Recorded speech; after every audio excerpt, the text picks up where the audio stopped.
Hello दोस्तों, आज की इस वीडियो में मैं आपको बताऊंगा कि झारखंड मुख्यमंत्री मैया सम्मान योजना का ये जो फॉर्म है, ये प्रपत्र जो है, इस फॉर्म को आप कैसे भरोगे और ये फॉर्म आपका डाउनलोड करने के लिए ऑफिशियल वेबसाइट क्या है वो भी मैं आपको बता दूंगा।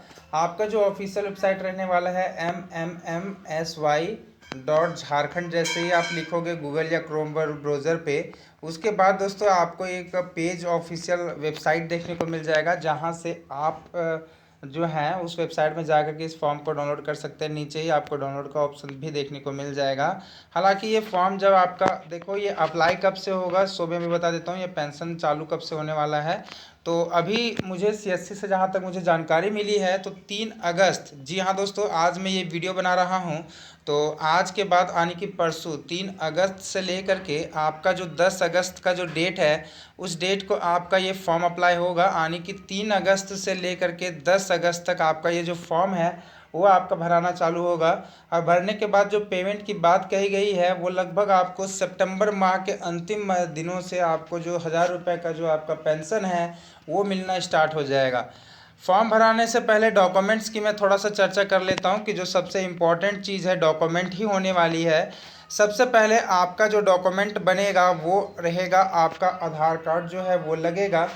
आपका जो भी बैंक खाता पासबुक है वो भी आपको लगेगा। एक इम्पॉर्टेंट बात, जो भी आप खाता पासबुक दोगे वो आपके आधार कार्ड के साथ सीडिंग होना चाहिए, यानी कि जो भी बैंक खाता होगा उसमें आपका डीबीटी लिंक होना चाहिए। अगर डीबीटी लिंक नहीं रहेगा तो पैसा आने में दिक्कत हो जाएगी, शायद पैसा भी ना मिले।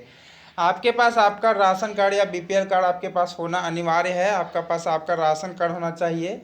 साथ ही आपका मतदाता पहचान पत्र भी होना चाहिए, यानी कि इसको पहचान पत्र या वोटर कार्ड भी कहते हैं। आपके पास पैन कार्ड भी होना चाहिए। और दोस्तों साथ ही साथ घोषणा पत्र जो आपको बाद में लगेगा वो भी आपको पास होना चाहिए। तो सभी के सभी ये डॉक्यूमेंट्स जो हैं वो आपको यहाँ पे सारे डॉक्यूमेंट्स आपको ये लगने वाले हैं। ये डॉक्यूमेंट की जो लिस्ट है वो ये सब डॉक्यूमेंट्स है। 6 डॉक्यूमेंट इंपॉर्टेंट है, आपका आधार कार्ड, बैंक खाता पासबुक, राशन कार्ड, मतदाता पहचान पत्र, पैन कार्ड, सब घोषणा पत्र। तो सारे डॉक्यूमेंट आपको लगेंगे ही लगेंगे, इसके लिए कोई दो राय नहीं है।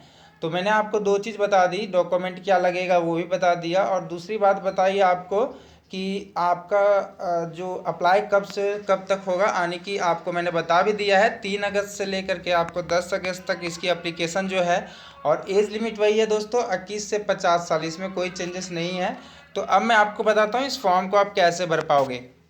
आपका दोस्तों ये 4 पेज का मुख्यतः आपका फॉर्म रहेगा। आपको सभी चीज़ें नहीं भरनी है। जो लास्ट का जो पेज है वो तो बस आपको डिटेल्स बताया गया है कि कैसे क्या है क्या नहीं है। और यहाँ तक कि दोस्तों आपको शिकायत या हेल्पलाइन नंबर का भी आपको ये नंबर दे दिया गया है। तो इस नंबर पे शिकायत या हेल्पलाइन के तौर पे भी इस नंबर को यूज़ कर सकते हैं, ठीक है। और बाकी जो ये डिटेल्स दी गई है कि मतलब कौन भर सकते हैं कौन नहीं भर सकते हैं, वो आपको डिटेल्स बताया गया है। तो इस योजना का नाम है झारखंड मुख्यमंत्री मैया सम्मान योजना। तो मतलब मैया का अर्थ होता है झारखंड में, तो हम मैया कहते हैं माँ को, लेकिन माँ इसका अर्थ होता है माँ, ठीक है। तो उसके बाद दोस्तों झारखंड का निवासी हो और एज 21 से 50 हो, ठीक है एज। आवेदिका का आधार कार्ड सिंगल बैंक खाता हो, और मतदाता पहचान पत्र हो, आधार कार्ड हो, राशन कार्ड हो, ठीक है। आवेदिका स्वयं या उनके पति केंद्र या राज्य सरकार अथवा केंद्रीय राज्य सार्वजनिक क्षेत्र के उपक्रम विधि निकाय या कोई भी, मतलब जैसे कि आवेदिका के पति या मतलब जो आवेदिका होंगी उनको कोई भी गवर्नमेंट जॉब में नहीं होना चाहिए। अगर वैसा होगा तो ये फॉर्म वो नहीं भर पाएंगे। जिनके परिवार में कोई भी सदस्य या वर्तमान में कोई विधायक का सांसद हो वो भी नहीं भर पाएंगे। और आयकर जिनका इनकम टैक्स भरते हो वो भी नहीं भर पाएंगे। तो ये ऐसा कोई हमारा कोई समस्या है ही नहीं। हम आम लोग होते हैं झारखंड में, जितनी महिलाएं होती हैं उन बहुत काफ़ी ज़्यादा आम व्यक्ति होते हैं, तो हमें ये ज़रूरत भी नहीं, ठीक है। तो ये व्यक्ति सब नहीं भर सकते। तो आपको मैं और आगे बता दूं कि दोस्तों यहाँ पे आपका जो मैया सम्मान योजना का ये फॉर्म है वो आपको कैसे भरना है। सिंपली दोस्तों आपका ये जो फॉर्म है वो आपका सीएससी सेंटर से ही भराया जाएगा। और सीएससी सेंटर के अलावा दोस्तों आपके ये पंचायत में, जब पंचायत जहाँ पे आपका पंचायत ऑफिस होता है वहाँ से भी आपका कैंप के माध्यम से भी भराया जाएगा, ठीक है। अब ये फॉर्म दोस्तों आपको हिंदी में ही भरना है, कोई दिक्कत नहीं है। आप हिंदी में भी इस फॉर्म को भर सकते हैं। आपको यहाँ पे पासपोर्ट साइज अपना फ़ोटो चिपकाना है। आवेदिका का नाम जो भी होगा वो अपना नाम यहाँ पे लिख लेना है। जैसे कि मान के चलो मैं अपनी माँ का ये फॉर्म भर रहा हूँ, तो उनको जस्ट एक एग्जाम्पल के तौर पे यहाँ पे मैं उनका डिटेल्स वगैरह सब भरूंगा, और बाकी जो वैसे डिटेल्स होंगे जो नहीं भरने चाहिए नहीं भरूंगा। ठीक है, तो यहाँ पे आवेदिका का नाम जो होगा वो यहाँ पे जिनके नाम से फॉर्म भर रहे हो उनका नाम, पिता या पति का नाम यहाँ पे लिखना है। फिर यहाँ पे एड्रेस लिखना है, जैसे ग्राम कौन सा गांव है, मान के चलो मेरा गांव का नाम है चांदो। ठीक है, तो चांदो लिख दिया। पोस्ट भी मेरा, थाना भी मेरा दोस्तों चांदो है। ठीक है, पंचायत भी मेरा चांदो है, और प्रखंड भी मेरा चांदो। तो जो भी आपका जो डिस्ट्रिक्ट मेरा मान के चलो हजारीबाग है, तो मैं डिस्ट्रिक्ट अपना हजारीबाग लिख दूंगा। मतदाता पहचान पत्र संख्या, जो भी आपका वोटर कार्ड का नंबर होगा, एपिक नंबर जिसे हम कहते हैं, तो वो एपिक नंबर भी आपको यहाँ पे देना होगा। आधार कार्ड का नंबर जो होगा वो आधार कार्ड नंबर यहाँ पे आप टाइप करके लिख लीजिएगा, और जो भी बैंक अकाउंट नंबर होगा जो कि खाता संख्या होता है वो अकाउंट नंबर भी आप यहाँ पे लिख लीजिएगा। साथ ही दोस्तों आपका खाता आधार लिंक्ड होना चाहिए, तो आपको डायरेक्टली यहाँ पे आपको यस के ऑप्शन पे क्लिक करना होगा। बैंक का नाम क्या है, IFSC कोड क्या है, राशन कार्ड नंबर क्या है, वो सब आपको भर लेना है। पैन कार्ड अगर है तो अच्छी बात है, पैन कार्ड यहाँ पे वैकल्पिक के तौर पे लिया गया है, तो पैन कार्ड आपके पास नहीं भी है तो भी कोई बात नहीं, चलेगा। आप कौन से जाति में आते हो, अगर आप OBC में आते हो तो यहाँ पे अन्य पिछड़ा वर्ग लिखना है। ठीक है, अन्य पिछड़ा वर्ग। अगर आप पंडित ब्राह्मण वगैरह, जैसे कि हम लोग क्या है, जैसे कि मान के चलो मैं हजारीबाग स्टेट से हूँ, सॉरी हजारीबाग डिस्ट्रिक्ट से हूँ, झारखंड स्टेट से हूँ, तो हम लोग ना यहाँ पे ज़्यादातर महतो कोरी, मतलब यहाँ पे अपने एरिया में महतो कोरी व्यक्ति हम लोग ज़्यादा रहते हैं। ठीक है, जिसे हम कोयरी कहते हैं।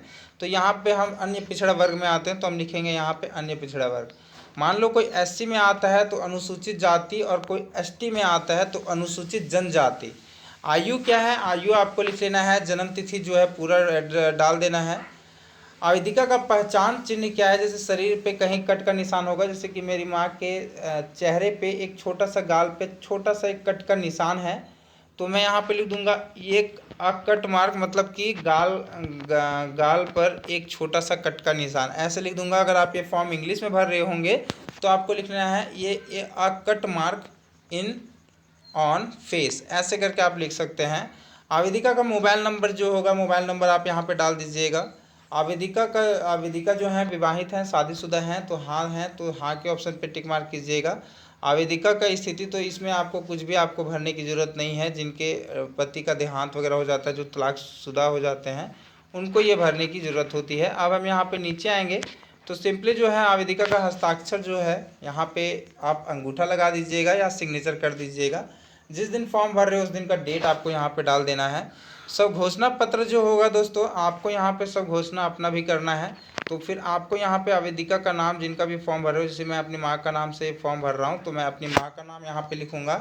फिर पति का नाम यहाँ पे अपने पापा का मतलब नाम लिखूँगा। ठीक है, उम्र क्या है, तो मैं अपनी मम्मी का उम्र, गांव का नाम, फिर पोस्ट, फिर थाना, फिर पंचायत, फिर प्रखंड, फिर जिला, और फिर मोबाइल नंबर संख्या। ठीक है, ये सब भरने के बाद फिर से मुझे नीचे यहाँ पे सिग्नेचर जो है वो करना होगा। यहाँ टर्म एंड कंडीशन दिया गया है, तो आप पढ़ लीजिएगा एक बार, बाकी मुझे ज़रूरत नहीं है, तो यहाँ पे साइन कर लेना है। ठीक है, अंतिम में दोस्तों सत्यापन प्रतिवेदन में यहाँ पे तीसरा नंबर पेज में आपको सिंपली सत्यापन करना है। आवेदिका का नाम, फिर से पिता का नाम, ग्राम का नाम, थाना का नाम वगैरह वगैरह जो भी डिटेल्स है, और आधार कार्ड या मतदाता पहचान पत्र के अनुसार इनकी एज क्या है, तो उम्र जो होगी वो आपको यहाँ पे लिख लेना है कि हाँ इतनी एज है। ठीक है, जांच पदाधिकारी का नाम एवं हस्ताक्षर, तो जो भी जांच करेंगे इस डॉक्यूमेंट का वो यहाँ पे आगे का अभी 3 तारीख को बाद अपने आप सारा डिटेल्स पता चल जाएगा। और प्रखंड विकास पदाधिकारी या अंचल अधिकारी का सिग्नेचर वगैरह भी स्वीकृत करेंगे। तो ये लास्ट में जो सत्यापन प्रतिवेदन है, ये आपका वेरीफाई जो भी कागज़ पत्र आप दिए रहोगे और जो भी आपने फॉर्म भरा है, तो ये अंचल अधिकारी जो रहेंगे वही आपका वेरीफाई करेंगे इन डॉक्यूमेंट्स का। ठीक है, और लास्ट में ये पावती रसीद जब आपका फॉर्म भरा जाएगा तो ये आपको रिटर्न में इस चीज़ को भर करके आपको भरने के बाद आपको इस पेज को दिया जाएगा एज ए एप्लीकेशन स्लिप के तौर पे। तो इस तरह से ये फॉर्म भराएगा। हालांकि पूर्णतः जो डिटेल्स है वो आपको 3 अगस्त को ही पता चलने वाला है। तो ये थी पूरी जानकारी। आई होप मैंने आपको लगभग पूरी डिटेल्स इस वीडियो में बता दी है। फिर भी किसी प्रकार की क्वेरीज या पूछताछ हो तो आप मुझे कमेंट कीजिएगा। हालांकि अभी कोई आपको मन में कोई भी क्वेरीज नहीं होगी, कुछ भी पूछताछ करना नहीं होगा। परसों से आप शायद कमेंट करोगे वीडियो में, क्योंकि 3 तारीख के बाद ही ये फॉर्म स्टार्ट होगा। 3 से 10 अगस्त तक शायद अभी इसका डेट है। हालांकि ये CSC से मुझे पता चली है ये जानकारी, शायद बाद में डेट एक्सटेंड भी हो। ठीक है, तो जानकारी बढ़िया लगी तो वीडियो को लाइक और चैनल को प्लीज़ सब्सक्राइब कर दीजिएगा। वीडियो देने के लिए बहुत बहुत धन्यवाद।